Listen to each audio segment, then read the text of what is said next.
Hey there DIY coders, welcome to HTML Quickie, where we try to teach you HTML like it's second nature.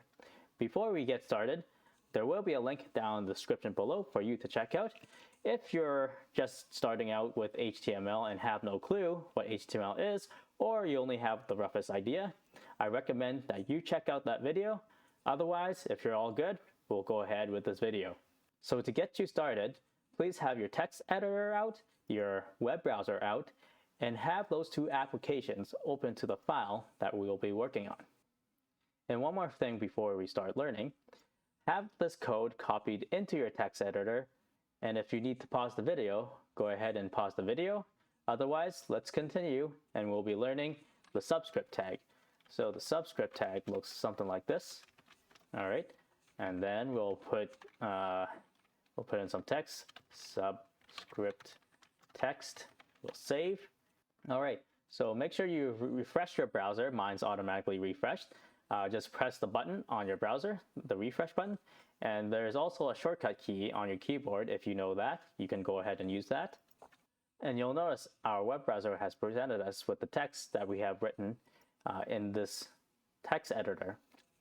So let's bring this p tag here, copy the text here, and we'll compare the two. And you'll notice the text in between these sub tags is smaller than the one in the p tags. Another thing that the subscript tag does is that it lowers the alignment of the text. So to demonstrate, if you'll give me a moment, I will show you that through the browser. Just copy this here, and then we'll paste this, and we'll actually get rid of this too.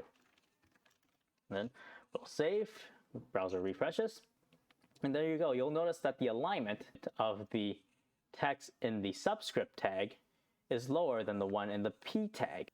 Some of its known uses are making footnotes, making mathematical variable subscripts, and chemical formulas. But it is not limited to these things. And that's it for this video. If you found this video helpful, please leave me a thumbs up. If you found this video unhelpful, please leave me a thumbs down. And if you got something to say, there will be a comment section down below. And if you think I've earned it, hit the subscribe button. And don't forget to hit that notification bell if you do, to be notified of all of my upcoming videos. That's it for now. Thanks for watching. Bye now.